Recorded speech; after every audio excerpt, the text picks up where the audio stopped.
इस लेसन में मैं आपको क्लासिकल प्रोबेबिलिटी के बारे में बताती हूँ कि स्टैटिस्टिक्स में हम क्लासिकल प्रोबेबिलिटी जो यूज करते हैं उसका क्या कॉन्सेप्ट है। तो यहाँ पहले मैं पढ़ती हूँ आपके लिए जो मैंने इसको लिखा है बहुत सिंपल करके, और फिर मैं उसकी आपको कॉन्सेप्ट क्लियर करती हूँ। Classical probability is the statistical model that measures the possibility of something happening, but in a classic sense. It also means that every statistical experiment will contain elements that are equally likely to happen. This is the most important line कि जो भी हम statistical experiment करते हैं उसमें जो भी आपके outcomes हैं सबके पास एक जैसे इक्वली चांसेस होने चाहिए। जैसे मैं आपको एग्जांपल देती हूँ, बहुत सिंपल एग्जांपल, कि अगर हमें फ्लिप करते हैं, कॉइन को टॉस करते हैं, तो राइट हेड और टेल, अगर आपका कॉइन बिल्कुल फेयर है तो इक्वली चांसेस हैं दोनों के पास, या तो हेड आएगा या टेल आएगा। All outcomes in the sample space be equally likely to occur.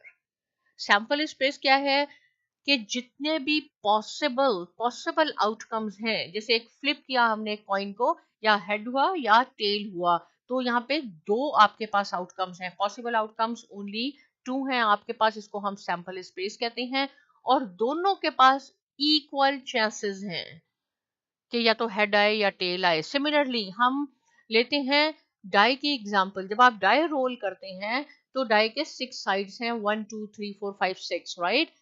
Equally chances हैं सबके पास। जब हम लूडो खेलते हैं तो देखिए सबके 1 2, या तो कभी 1 आ जाता है, कभी 2 आ गया, कभी 6 आ गया। इक्वली चांसेस होने चाहिए क्लासिकल प्रोबेबिलिटी में। एग्जांपल क्या है? Classical probability is the simple form of probability that has equal chances of something happening. ये कुछ भी हो रहा है सबके पास इक्वली चांसेस हैं। अगर स्टूडेंट्स हैं 10 क्लास में और वो आपके पास इवैल्यूएशन कर रहे हैं, सपोज टीचर्स इवैल्यूएशन हो रही है, तो आपने 10 स्टूडेंट्स को सेम क्वेश्चन देने हैं। ये नहीं है कि आपने डिफरेंट कर दिए, इक्वल। फॉर एग्जाम्पल यहाँ मैंने बहुत वही सिंपल आपके लिए एग्जाम्पल लिखी है, rolling a die it is equally likely would get 1 2 3 4 5 6 और each outcome has a probability of 1 by 6। अगर मैं आपसे पूछूं उसकी probability क्या होगी, 4, क्या probability है कि 4 आ जाए? तो देखिए इसमें सिर्फ एक दफा 4 है, तो probability हम कैसे निकालते हैं, 1 divided by टोटल नंबर। सो हमारे पास कितने हैं, 6 पॉसिबल आउटकम्स हैं जिसको हम सैंपल स्पेस कहते हैं। सैंपल स्पेस क्या है कि टोटल आपके पास कितनी है पॉसिबल, तो पॉसिबिलिटी हमारे पास डाई को रोल करने में 6 है, या 1 आ जाए या 2 आ जाए या 3 आ जाए, तो इसलिए हमने 6 से डिवाइड करना है, और आउटकम 4 है। अगर मैं सिमिलरली आपसे कहूँ 2 की क्या प्रोबेबिलिटी है, तो आपने यही लिखना है, 2/6 नहीं लिखना, 1/6 लिखना है, क्योंकि 2 की प्रोबेबिलिटी है कि मे बी 2 एक दफा ही आएगा, इसमें एक दफा है 2, और टोटल जो है उससे आपने उसको डिवाइड करना है। When a card is selected from a deck, right, deck में कितने कार्ड होते हैं, 52 कार्ड्स होते हैं, ये आप सबको पता है। अगर मैं सपोज आपसे कहूं कि आपने कोई एक कार्ड पिक करना है, तो उसकी क्या प्रोबेबिलिटी होगी, उसकी प्रोबेबिलिटी होगी 1/52। अगर मैं आपसे कहूं कि आपने जैक पिक करना है, जैक आपने पिक करना है स्पेड का, राइट, तो उसकी क्या प्रोबेबिलिटी है, 1, क्योंकि वो एक ही कार्ड है, और टोटल जो नीचे हमने लिखा है वो सैंपल स्पेस है कि टोटल ऑल पॉसिबिलिटीज कितनी है, ऑल पॉसिबिलिटी 52 है, कोई भी एक कार्ड आपने उसमें से पिक करना है तो उसकी 1/52 होगी। तो क्लासिकल प्रोबेबिलिटी आपको समझ आ गई होगी, बहुत सिंपल है कि जो भी आपके पास इवेंट है उसको इक्वली लाइकली चांसेस होने चाहिए, सबके पास एक जैसे चांसेस होने चाहिए। यहाँ मैंने कुछ डेफिनेशन लिखी है कि सैंपल स्पेस क्या है। Sample space is the set of all possible outcomes of the probability experiment। जितने भी पॉसिबल आउटकम्स हो सकते हैं, ऑल, उसको हम सैंपल स्पेस कहते हैं। अब यहाँ लिखा मैंने प्रोबेबिलिटी एक्सपेरिमेंट। प्रोबेबिलिटी एक्सपेरिमेंट क्या है, is a chance process that leads to well defined results called outcome. जैसे सपोज मैंने डाई रोल किया, तो ये एक एक्सपेरिमेंट है कि 4 आ गया, हमने फ्लिप किया कॉइन, हेड आ गया, ये एक्सपेरिमेंट है, तो हम इसको कहेंगे प्रोबेबिलिटी एक्सपेरिमेंट। उससे जो रिजल्ट आएगा उसको हम कहते हैं कि ये आउटकम है, क्योंकि उससे एक रिजल्ट आया है, लेकिन उसके दोनों क्या है, या तो आपके पास हेड आएगा या टेल आएगा, वो हो गया सैंपल स्पेस, दोनों हेड और टेल। और जब हमने फ्लिप किया तो एक आएगा, दोनों तो नहीं आ सकते एट अ टाइम, तो उसको हम आउटकम कहते हैं। अब इवेंट क्या है? Event consist of outcomes of the probability experiment. देखें ये सब एक दूसरे से लिंक्ड है।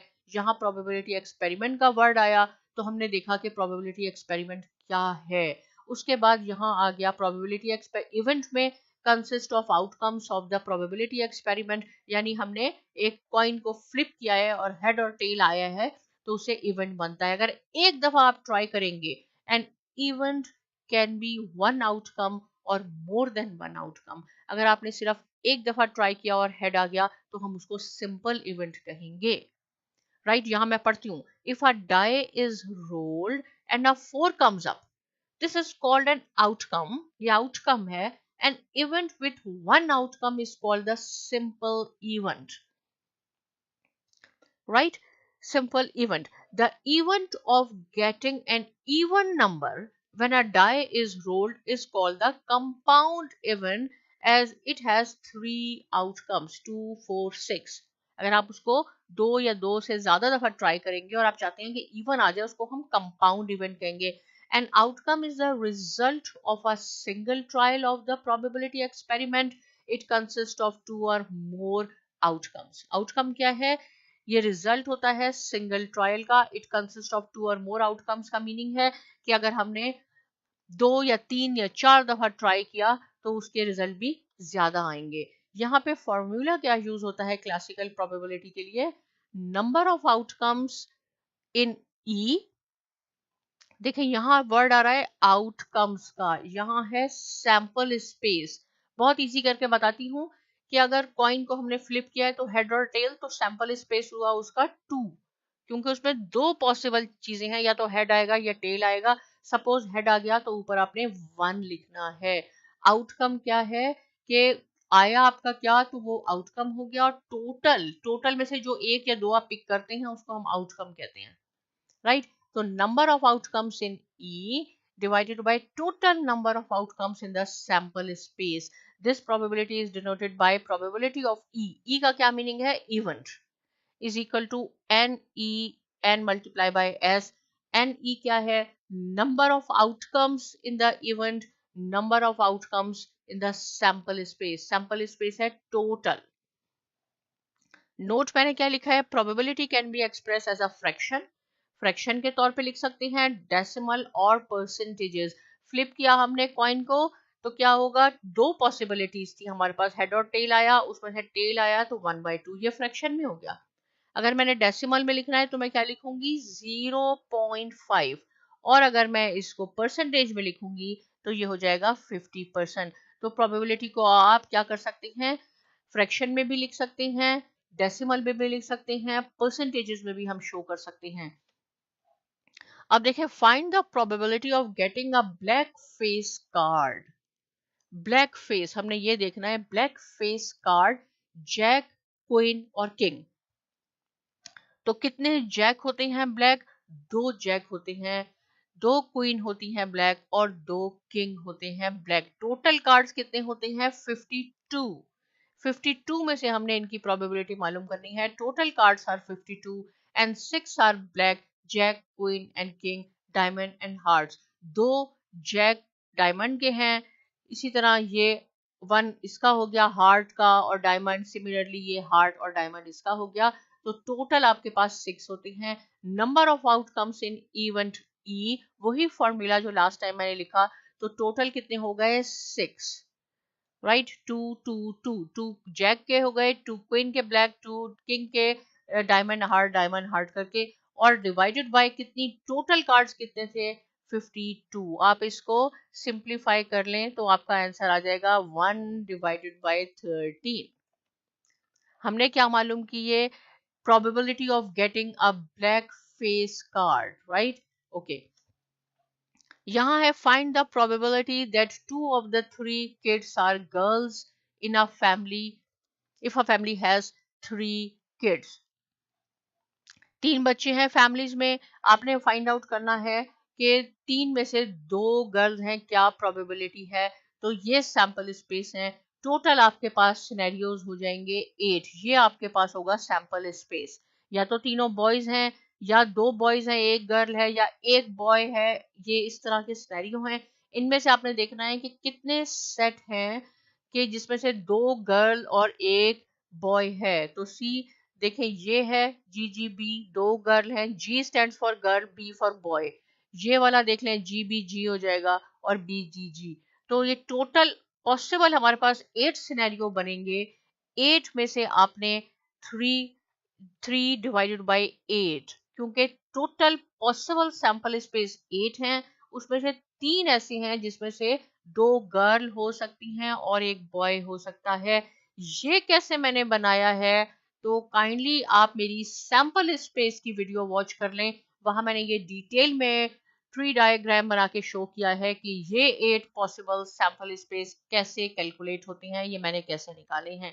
इसमें से देख लें कि 3 ऐसे सेट हैं जिसमें से 2 गर्ल्स हैं और 1 बॉय है।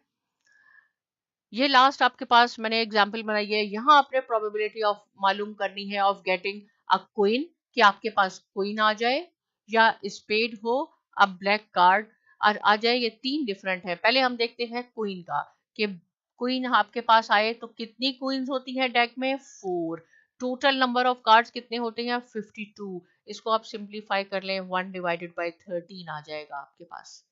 नीचे हमने क्या लिखना है, डिनोमिनेटर में सैंपल स्पेस, ऊपर क्या लिखना है, आउटकम्स। आई स्पेड, स्पेड कितने होते हैं, स्पेड के कार्ड होते हैं 13, राइट। इसमें जैक, क्वीन, जैक भी इंक्लूडेड है। तो ये हो गए आपके पास 13 और टोटल 52 है, तो 1/4। अगर आप इसको परसेंटेज में देख लें तो ये 25% इसमें आ जाएगा। और थर्ड आपके पास है अब ब्लैक कार्ड।